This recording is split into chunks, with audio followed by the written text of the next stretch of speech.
तो super God series के अब तक के एपिसोड में हमने देखा कि तबाही की शुरुआत हो चुकी है और वो शुरुआत हुई थी इंडिया से। कृष्णा अपने भारत बचाओ मिशन पे लगा हुआ था, पर अब सारी दुनिया के सुपर गॉड्स इंडिया की तरफ बढ़ते जा रहे थे। ये अंत की शुरुआत थी जिसे इंसानों ने देख लिया था, पर वो आने वाली तबाही के लिए तैयार नहीं थे। अब आगे तो हेलो वेबटास्टिक फैंस, मेरा नाम है सत्यम मिश्रा और समय को सर आंखों पर रखते हुए चलिए शुरू करते हैं। रसिया देश जो कभी युद्ध से पीछे नहीं हटता था, उसने अपने सुपर गॉड पीरन को इंडिया में फेंक दिया था। कृष्णा उसे देखकर झिझका भी नहीं, पर वहाँ कोई समझौता नहीं हुआ, कोई सलाह मशवरा नहीं हुआ, क्योंकि पेरू सीधा कृष्णा पर हमला कर दिया। कृष्णा लेकिन यूं ही खड़ा था, बिल्डिंग्स उसके आसपास यूं ही धुएं में चूर हो गई। पर कृष्णा ये भी समझ चुका था कि पेरून कोई आम इंसान नहीं है जिसे वो अपने आम हमलों से हरा देगा। पेरून एक योद्धा है जो अंत तक लड़ेगा, और पेरून ने ये किया भी। उसने कृष्णा के दोनों हाथ काट दिए और इधर इंग्लैंड और अमेरिका के सुपर गॉड्स अपने रास्ते पर थे इंडिया पहुंचने के लिए। पर कृष्णा ऐसे हारने वाला नहीं था। ना सिर्फ उसने अपने हाथ वापस बना लिए, बल्कि पेरून को अंदर से चीर दिया बिना पास जाए। अब रसियंस ने ये तो बिल्कुल भी नहीं सोचा होगा। और मलाक तो मौत को अपने साथ लेकर चल रहा था। उसके चलने और देखने से ही तबाही मच रही थी। उसके रास्ते को तुम स्पेस से भी देख सकते थे। कृष्णा नाराज तो था लोगों के उसकी कंट्री में घुस जाने से, पर फिर मलाक वहां आ गया। एक जीव को क्या चीज भगवान बनाती है, उसके विनाश करने की शक्ति या फिर उसके निर्माण करने की शक्ति। एक मलाक था जो चलने से ही अपने आसपास विनाश लाता था, और एक कृष्णा जो अपनी सोच से ही दीवारें खड़ी कर सकता था। कृष्णा ने बस सोचा और मलाक के पैरों के नीचे एक टावर बनने लग गया। मलाक जो छूकर किसी भी चीज को तबाह कर सकता था, उसका बस नहीं चल रहा था, क्योंकि कृष्णा के क्रिएशन की रफ्तार बहुत तेज थी। मलाक जब तक थोड़ा सा टावर तबाह करता, कृष्णा उतने में उससे 10 गुना बड़ा टावर बना देते। और शायद कृष्णा को मलाक की पावर्स का पता था कि अगर मलाक हड़बड़ाएगा तो वो अपनी पावर्स का लेवल बढ़ा लेगा। तो कृष्णा ने अपने नेक्स्ट प्लान के लिए मलाक का यूज किया। उसने उसे स्पेस से फेंका तो वो मून से टकराया, पर क्योंकि मलाक अपनी पावर्स का यूज कर रहा था इतनी फोर्स से, तो वो मून को तोड़ता हुआ आर पार निकल गया। ईरान के मौत के फरिश्ते को भनक भी नहीं थी कि वो इंडियन सुपर गॉड के लिए बस एक टूल था। वो चांद में छेद करके स्पेस में निकल गया, पर उस छेद से जो छोटे मोटे पत्थर टूटे वो सीधा धरती पर गिरे। धरती पे तूफान खड़े हो गए और कृष्णा के लिए तो अपने आप कई मैदान साफ हो गए इंसानों से। महाद्वीपों का महासागरों में मिल जाना, चांद के टुकड़ों का धरती पर आ जाना, इधर उधर न्यूक्स का फटना, ये सच में अंत की घड़ी थी। पर अगर तुम देखो तो इंडिया की हवा सही में साफ हो रही थी।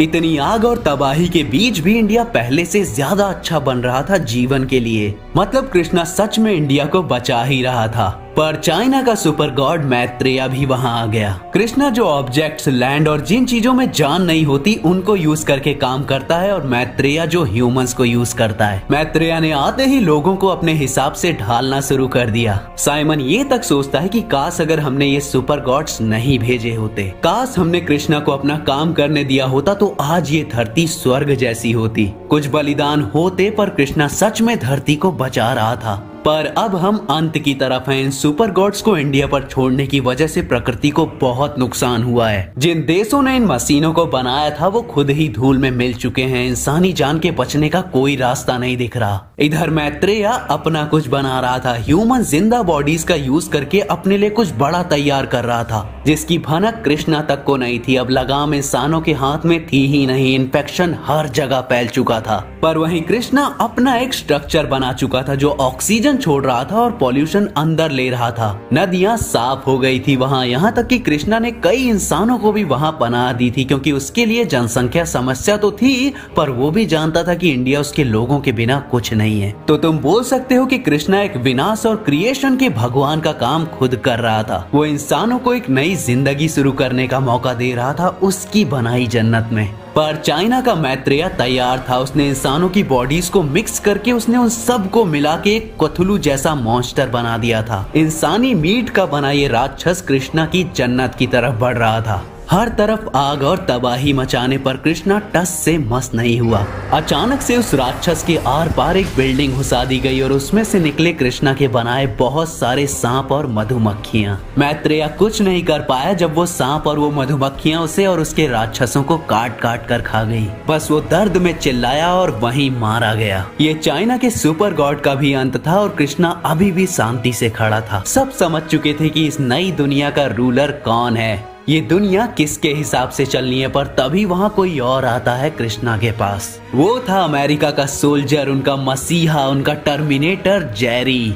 पर ये सुपर गॉड लड़ने नहीं आया था। वो कृष्णा के पास आके बोलता है, मेरा नाम जेरी है और मैं स्वर्ग से हूँ, पर मैं स्वर्ग में रहना डिजर्व नहीं करता क्योंकि मैंने बहुत कुछ किया है। तो तुमने जो ये जगह बनाई है ये धरती पर स्वर्ग जैसी है, तो क्या मैं यहाँ रह सकता हूँ? मुझे तुम्हें मारने को बोला गया था पर मुझे यहाँ कुछ गलत नहीं दिखता जो तुमने किया हो। अमेरिकन्स ने एक इंसान को अपना बदला लेने के लिए भगवान बनाना चाहा पर अंत में वो भी निकला एक अच्छा इंसान ही। पर वही दज्जाल आ गया। मैं सारे पॉसिबल भविष्य देख सकता हूँ और मैं इतना ही कहूँगा कि ये भविष्य इतना बोरिंग है कि मैं इसको जीना बिल्कुल भी नहीं चाहता। और वो अपनी पूरी पावर यूज करके फट जाता है और अपने साथ अधिकतर यूरोप, एशिया, कृष्णा का हेवन और दोनों सुपर गॉड जो वहाँ खड़े थे उनको भी साथ ले जाता है। एक सुपर गॉड जिसके बारे में किसी को नहीं पता था, वो सब कुछ खत्म कर देता है क्योंकि जेरी और कृष्णा लड़ नहीं रहे थे और इससे ये सब बोरिंग हो गया था। और जो बचा था इस सब के बाद वो था मॉरिगन, क्योंकि मशरूम मरी हुई चीजों पर उगते हैं और लगभग पूरी दुनिया मर चुकी थी और मॉरिगन फ्री था उन सब पर राज करने को अपने मशरूम्स के जरिए। तो गाइस ये था सुपर गॉड का फिनाले। दुनिया खत्म हो गई, कुछ इंसान अभी भी बचे हैं पर वो अब मशरूम से घिरे हैं जो कनेक्टेड है मॉरिगन से।